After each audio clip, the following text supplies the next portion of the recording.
Olá, o programa Autorretrato de hoje vai falar sobre a história de vida e trajetória política de um empresário do setor têxtil, idealizador do Americana Via Direta, que nasceu, viveu e construiu sua família na cidade de Americana. Deputado federal, ele chefiou o escritório do governo de São Paulo em Brasília. Atualmente, ele é o presidente da Corregedoria da Assembleia Legislativa de São Paulo e o terceiro secretário. O programa Autorretrato de hoje recebe o deputado Chico Sardelli, do Partido Verde. Tudo bem, deputado? Tudo bem, Silvio. Um prazer enorme poder estar aqui com vocês. Uma grata satisfação poder falar um pouquinho da minha vida, né? Já que o senhor está dando essa deixa aqui para a gente, quem é Francisco Sardelli? Antes de ser deputado, antes de ser empresário, filho de quem? Nascido onde? Eu nasci na cidade americana em 1956, Silvia. Meus pais italianos, Vincenzo Sardelli e Teresa Pulcini Sardelli. Meu pai veio ao Brasil, aportou no Brasil em 1952 aproximadamente, 51, 52. Enfim, uma vida muito difícil da imigração italiana para o nosso país. E tem uma peculiaridade aí. Meu pai, quando veio, não tinha dinheiro para voltar. E naquela época, para poder se comunicar, você falava através de cartas. E cartas levavam 90 dias, 180 dias. Foi quando ele pediu minha mãe em casamento. E nós somos do sul da Itália. E muito bem, a minha mãe já o conhecia, eles já namoravam na Itália, mas é o que eu disse para você aqui nos bastidores. Naquela época, você olhar no sul da Itália para uma moça, você já pode se considerar comprometido para casamento. Ah, é? Só que ele já conhecia ela, mas ele veio para o Brasil tentar a vida, que tinha um tio dele, que é irmão do meu avô, que morava em São Paulo e trouxe ele para cá. E trazendo ele para cá, depois de 15 dias, foi logo depois da Segunda Guerra Mundial na Itália, estava todo mundo passando necessidade, fome. Ele, um filho de 8, né? O tio dele, que era esse que morava em São Paulo, falou por irmão, que é o meu nono Tomás, falou, deixa ele ir para lá, pelo menos lá eu tenho aonde colocar ele para trabalhar, dou um emprego, tal. E meu pai tinha 16 anos quando ele veio para o Brasil. Chegando aqui, encurtando um pouquinho a conversa, 15 dias depois esse tio dele faleceu. Faleceu e ele acabou ficando numa dificuldade muito grande aí para poder se adaptar à nova vida. Ele estava numa família também que estava começando aqui no Brasil, ele teve que sair e aí ele foi trabalhar numa olaria em Osasco. Chegando em Osasco, nós estamos falando de 1952. Sim. Chegando em Osasco, tinha alguns clientes da olaria que eram de Americana. Aí viu meu pai tinha um homem bonito, forte, meu pai tinha alto, né? Eu vi uma foto de 2,2 metros de altura. Minha nossa. E minha mãe veio 1,48 m.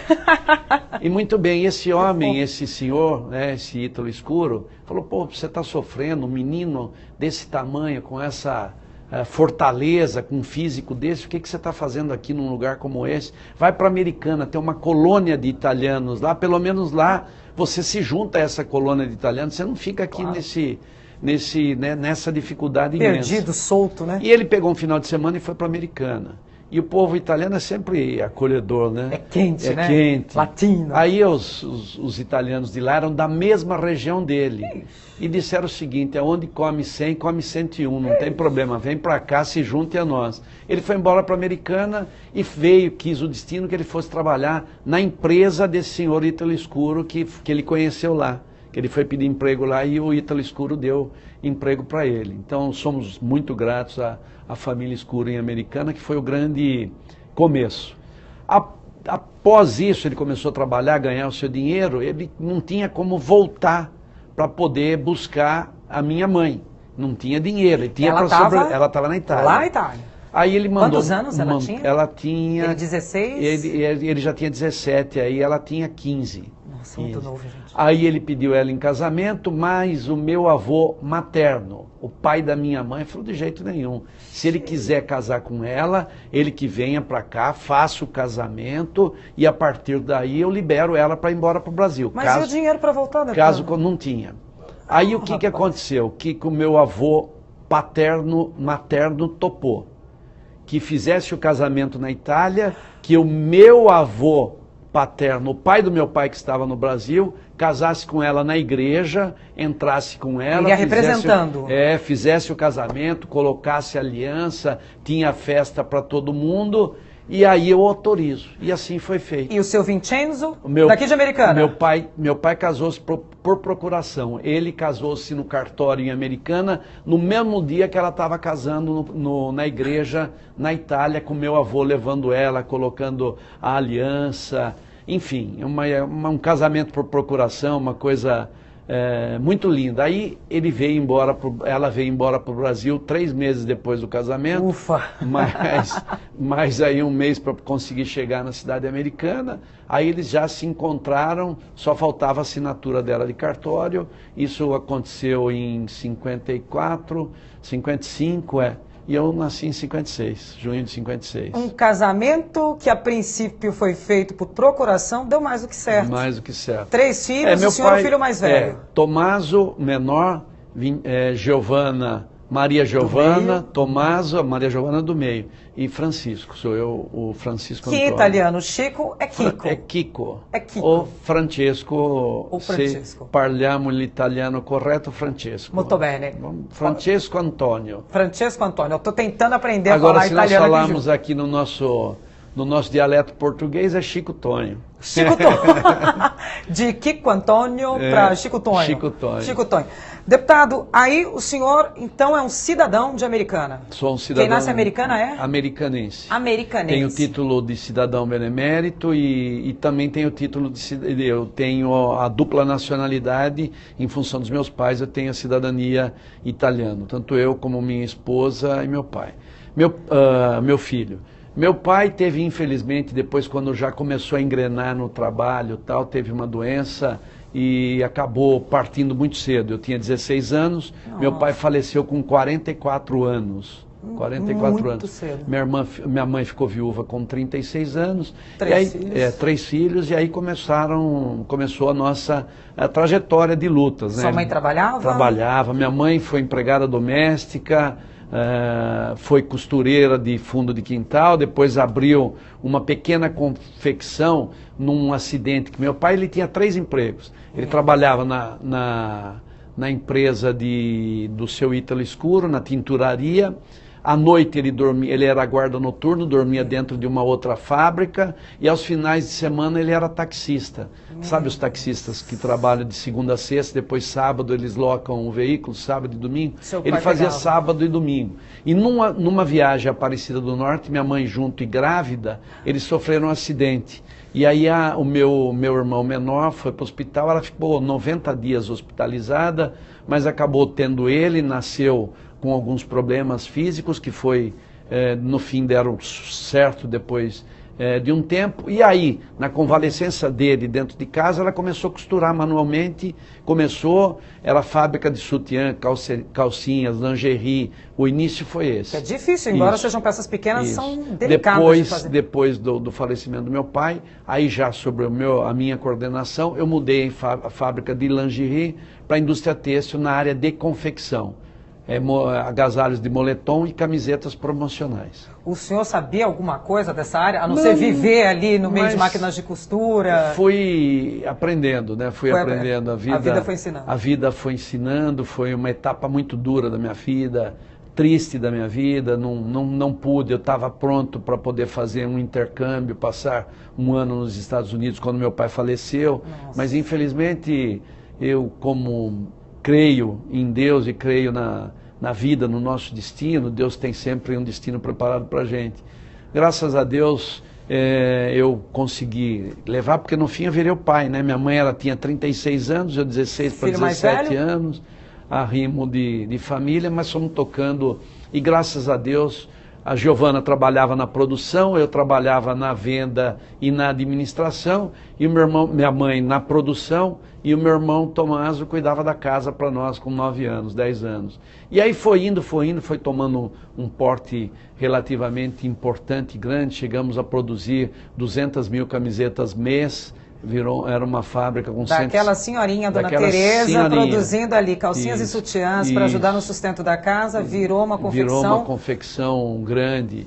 E aí eu comecei a me dedicar muito à questão social. Eu sempre fui ligado muito à questão social na cidade americana e tive a oportunidade de ter alguns cargos, seja ele na igreja, na comunidade, depois no Rio Branco Esporte Clube. Aí eu tive a oportunidade, eu me formei em administração e cursei direito também. Aí eu tive o primeiro convívio, né?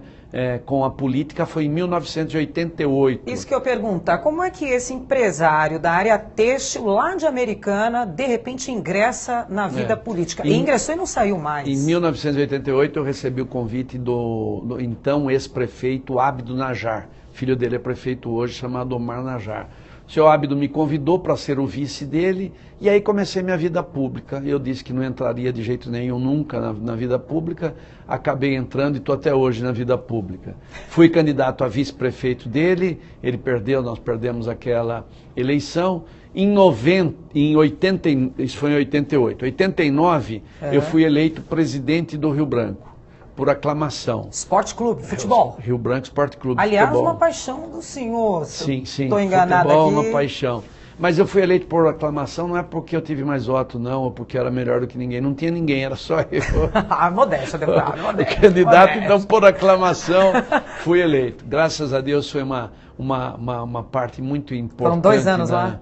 3 anos. 3 anos. 88, 89 e 90. E 90. Em 90 eu fui o primeiro presidente do acesso do Rio Branco à primeira divisão, passando até aí. Aliás, a gente está vendo aqui algumas fotos na tela. Um dos nossos revelados lá no Rio Branco. E em 90 o Rio Branco ascendeu à primeira divisão. Eu deixei o Rio Branco no final de 1990, depois de uma administração bem sucedida. E aí veio a primeira candidatura a prefeito em 1992. Nasci em 56, quer dizer que eu tenho quantos anos 36 anos. É isso? Um prefeito extremamente... mas não, candidato a prefeito. E a população, eu fui candidato a prefeito de Americana 3 vezes. A população me vê como deputado, mas não me vê como prefeito. Uai, por quê? E aí um dia nós fomos investigar, porque eu participei de 3 eleições, sempre segundo lugar. Fomos investigar, fazer uma pesquisa, né? Não, o Chico é o nosso deputado, ele é muito importante para nós lá, ele traz tantas coisas boas, nós vamos perder um deputado, ele foi eleito mas ganhou deputado. prefeito. Mas não teve jeito. O povo, todas as eleições que eu disputei para deputado, eu venci todas. E para prefeito, não. Aliás, então, inclusive, deputado federal. Fui 2 vezes. Eu tive 2 vezes? Aí veio a eleição de 1998, fui eleito deputado federal. Veio a eleição de 2002, eu tive 102 mil votos e não fui eleito deputado. Fiquei na 5ª suplência. Daí, o governador Geraldo Alckmin me chamou para chefiar o escritório do Estado de São Paulo em Brasília. Aí eu fiquei um período em Brasília. E aí os deputados foram subindo. O primeiro na ordem era o Paulo Kobayashi, assumiu. O Walter Barelli assumiu, Chico Grazuiani assumiu, Silvio Torres assumiu, aí eu era o 5º. Tá na vez. Aí parou em mim. Mas infelizmente eu acabei assumindo o meu mandato de deputado federal, o 2º mandato, uma tristeza na perda de um amigo muito grande que eu tinha, que era o Paulo Kobayashi.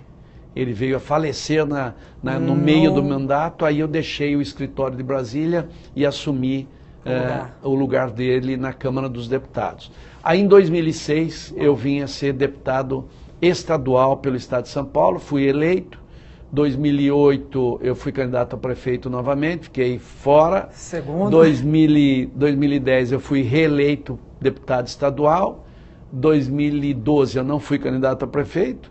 2014 eu fui candidato a deputado estadual, eleito de novo. E está aqui conosco. Tô no 5º mandato. No meio dessa história toda, deputado, tem a Leonela. Quem é ela? Leonela Ravera Sardelli, minha esposa, mãe do Franco, meu filho. Nós somos casados há 36 anos. Uau! É uma vida já. Né? Uau! 36 anos. A Leonela também é descendente de italiano, pai e mãe italianos. Eles são do norte da Itália, de Turim, né? Ivrea mais precisamente Vico Canavese, qual é a cidade dos pais dela. e os pais vieram para o Brasil também, daí nós nos conhecemos na cidade de Americana. Ela também é de Americana? Ela também é de Americana. Também de Americana. E o senhor é quem diz a última palavra na casa? Sim, senhora? Sim, senhora. A senhora tem razão. Aí nós casamos depois de 10 anos, acho que foi em 81. Eu não lembro se foi em 81 ou 85. Eu sei que são, acho que é 81, né? São 36 anos. 36 anos, isso. Em 81, daí 10 anos nasceu Franco, em 91, que é o nosso filho, Franco Ravera Sardelli, que é formado em Direito também pela PUC, embora tenha as atividades profissionais dele, a correria dele, enfim. Não pensa em entrar na política? A Leonela, por hora não, né? Por hora não. Por hora não. Vai saber. A Leonela é professora universitária, o Franco é um profissional autônomo, tem os negócios dele, e eu estou na vida pública. Orgulho, né, deputado? Né? Eu gosto. Dá orgulho falar dessas pessoas. Gosto muito de poder lembrar o passado, porque só tem presente e pode escrever o futuro quem viveu o passado, não tenha dúvida. E é o que norteia a nossa vida, né? Valorizamos muito. A família italiana ela é muito apegada entre si, é uma coisa que vem, né, aí na nossa história. Está no DNA, né? Está no sangue. Eu todo ano, quando posso, vou para lá, passo uma temporada, vou aonde nasceu meu pai, onde nasceu minha mãe. Tenho ainda 2 tios vivos na Itália, uma irmã do meu pai chamada Rosa e um irmão chamado Alfredo, já com uma certa idade, mas tem todos os meus primos. Tem um irmão da minha mãe vivo também. E da parte da família que veio para o Brasil, só o seu pai com a sua mãe, não vieram mais? Não vieram, mas... Vieram mais. A minha avó tinha não gostava muito de falar do Brasil, porque dos irmãos que vieram, veio o Vincenzo, meu pai. Sim. Veio Nicola, que era irmão dele depois. E a Elvira, os 3 morreram aqui precocemente. Então ficou uma coisa meia difícil. Estigma, né? E não, Brasil não, vem embora para cá, o que vocês estão fazendo lá? E minha mãe teve sempre... Minha mãe e meu pai, né, tiveram uma gratidão muito grande pelo Brasil. Muito grande, porque no momento de maior dificuldade... Olha a foto ali que a gente tem no telão. Aqui. O senhor é o mais alto ali. Eu sou mais alto. É o terceiro, é o do meio na foto. Vincenzo, seu Tereza... pai era muito alto. Muito alto. E ela não dá para ver, mas ela está em cima de um banquinho ainda. Que fofa! Francisco, Giovana e Tomaso. É isso. Eita, família. E aí, deputado, o italiano veio dos pais, falando em casa? Sim. Só aprendeu italiano? Porque meu pai, meus pais falavam o dialeto italiano, que é mais ou menos próximo, tem uma expressão específica, não é nem romano e nem napolitano. Ele já eu lembro. Ele é no meio do caminho. É no meio, ele é a mistura aí é o meio do caminho que agora não estou lembrando. Que é ali no sul da Itália, ali no pé da bota. Ali, né? Não, nós estamos mais em cima. Nós estamos cima. Entre Roma e Nápoles. Está mais para cima. Isso, está mais para cima ali. Nós estamos a 120 quilômetros de Nápoles e a uns 100 quilômetros de Roma. E aí o italiano é diferente. Aí veio aflorando o italiano, mas como a minha mãe falava e meu pai falavam em dialeto italiano, e o meu sogro e minha sogra o dialeto piemontese, então foi muito difícil. Isso me forçou a poder falar o italiano correto, porque na casa dos meus sogros eles falavam e eu não entendia. Então, para estar lá quando eles falavam italiano puro. Então, a minha mãe também, meu pai também forçava a falar o italiano casto correto para poder... E foi aí eu fui aprendendo, depois das minhas viagens, dos meus negócios com a Itália, ligação com a Itália. E aí eu não posso deixar de perguntar, né, deputado? Como bom filho de italiano, de uma família italiana, o senhor é corintiano? Não, isso não. Não. De jeito nenhum. Até deu um estremelico agora. Eu sou um palmeirense da gema. Danado. Aprendi a gostar do meu verde, do meu Palmeiras, sempre que posso, ia com mais frequência, né? E no fim, meu filho é São Paulino, você vê como é que é as coisas. Olha só, os vizinhos todos São Paulinos, na época que o São Paulo ganhava tudo, né? Se fosse hoje... É da época que o São Paulo provavelmente estava ganhando. Se fosse hoje, com certeza absoluta, ele seria palmeirense. Seria palmeirense? O Palmeiras está ganhando tudo. Tá bem assim? Tá bem. Tá bem assim? Fomos campeões brasileiros no último campeonato, seremos agora novamente, se Deus quiser. Já está profetizando. E também da Libertadores. Estou já está profetizando. Então vamos voltar um pouquinho só aqui para a Assembleia. A gente tem mais 10 minutinhos aí para falar. Tinha que ser um pouquinho mais, né, deputado? Porque a vida do senhor aí é extensa. Aí chega aqui na Assembleia, deputado estadual, qual mandato? O primeiro mandato foi em 2006. 2006 até 2010. 2010, 10, 14, 14, 18. 14 e 18 agora. Estamos deputando estadualmente falando, né? Estadualmente falando. Aí o senhor tá na corregedoria da casa, é o cara que puxa a orelha de que se tem coisa errada aqui. Eu vou falar uma coisa com sinceridade para você, Silvia. Eu nunca imaginei que fosse chegar onde eu cheguei. É mesmo?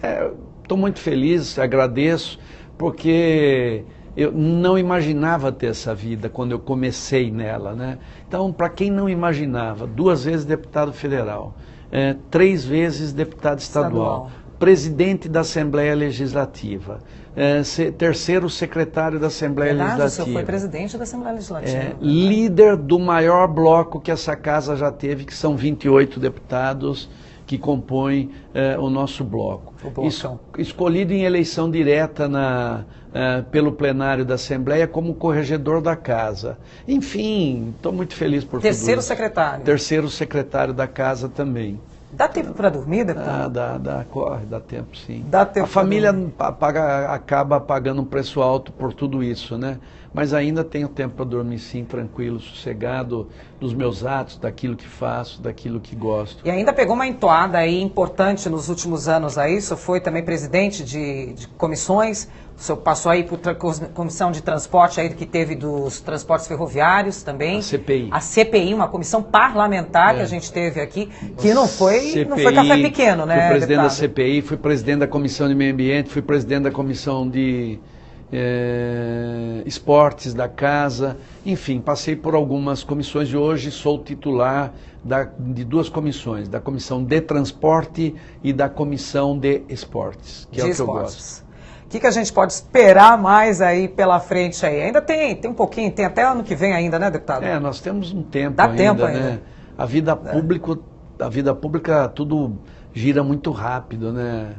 Passa rápido as coisas. O que o Francisco Sardelli vai fazer? Pode dar uma prévia aí pra gente dos próximos anos? Olha, continua na casa? Verdadeiramente eu tenho vontade ainda de ter mais um mandato, se for da vontade de Deus, dos eleitores, por tudo aquilo que a gente fez. Agora, aquilo que eu disse, a vida pública ela é muito dinâmica, né? Tudo acontece muito rapidamente, né? Como dizia Ulisses Guimarães, a nuvem está aqui, daqui 2 minutos ela está de outra forma, outro desenho. Então eu estou esperando. Primeiro o objetivo é concluir bem esse mandato e vamos ver se eu sou candidato à reeleição novamente, sei lá, cidade americana, sempre, nunca escondi de ninguém. Vai tentar ser prefeito? Nunca escondi de ninguém a vontade de um dia poder ser prefeito da minha cidade, prefeitar na minha cidade. Se for da vontade da população, quem sabe? Se não, estou satisfeito com tudo. A Americana precisa ainda mudar ou acrescentar ou evoluir em muita coisa? Sim, a Americana passou por alguns momentos muito difíceis, tivemos uma cassação de um prefeito, eleição de um prefeito no mandato tampão, agora uma reeleição do meu prefeito, que nós estamos ajudando, independentemente de qualquer coisa. Eu sou deputado da cidade, da minha região, do meu estado de São Paulo. Então tenho essa obrigatoriedade de poder trabalhar e ajudar nesse sentido. Deputado, vou encerrando aqui, vou fazer uma pergunta e bate-bola rapidinho com o senhor. Vamos ver se a gente tira mais algumas coisinhas de quem é Francisco Sardelli. Música? Gosto. Que tipo? Olha, o MPB sertanejo, eu sou bem eclético para esse. Bem eclético. Eu gosto do rock dos 70, 80, Cat Stevens, tem variado, gosto bastante. Tem um gosto variado. Comida? A minha comida preferida é comida italiana, massa.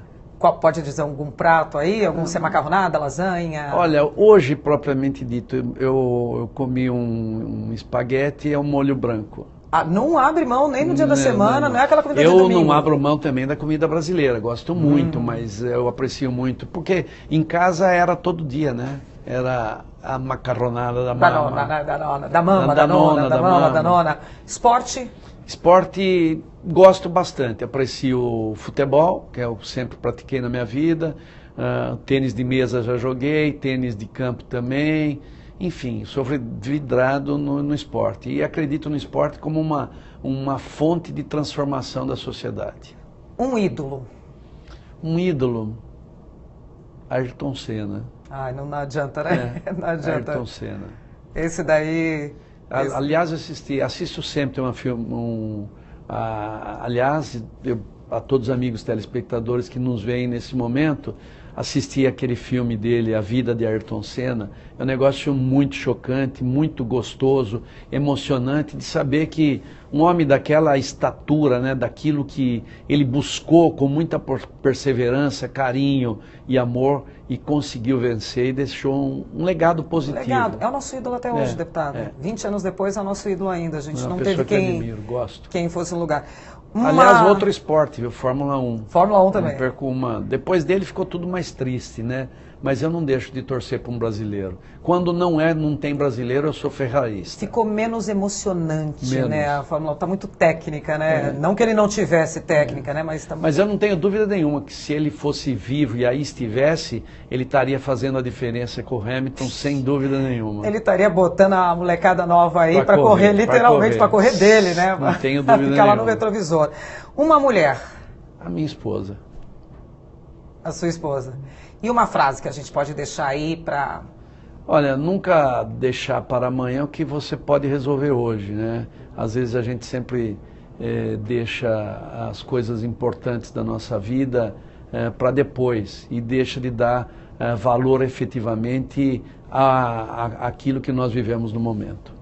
Deputado, muitíssimo obrigada pela sua vinda aqui, portas abertas sempre para o senhor e vamos fazer mais programas aí, mais autorretratos, falar um pouco mais sempre, não do deputado, mas do homem, do ser humano que está por trás dessa patente, né, do parlamentar aqui em São Paulo. Obrigada pela sua presença. Eu é que agradeço, ringrazio a te, a tutte le strutture della Assembleia Legislativa del Parlamento Paulista por questa oportunidade. Agradeço a Assembleia Legislativa, a nossa apresentadora Silvia do programa, aliás, uma exímia profissional, parabéns a todo o corpo técnico da Assembleia Legislativa. É um prazer enorme poder falar um pouquinho, relembrar, me emocionar um pouquinho com tudo aquilo que já vivo e pretendo viver um pouco mais ainda. E eu só parlo grazie mille. Niente. Muitíssimo obrigada, deputado. Bom, gente, o programa Autorretrato fica por aqui. Muitíssimo obrigada pela sua audiência e até o nosso próximo encontro. Tchau.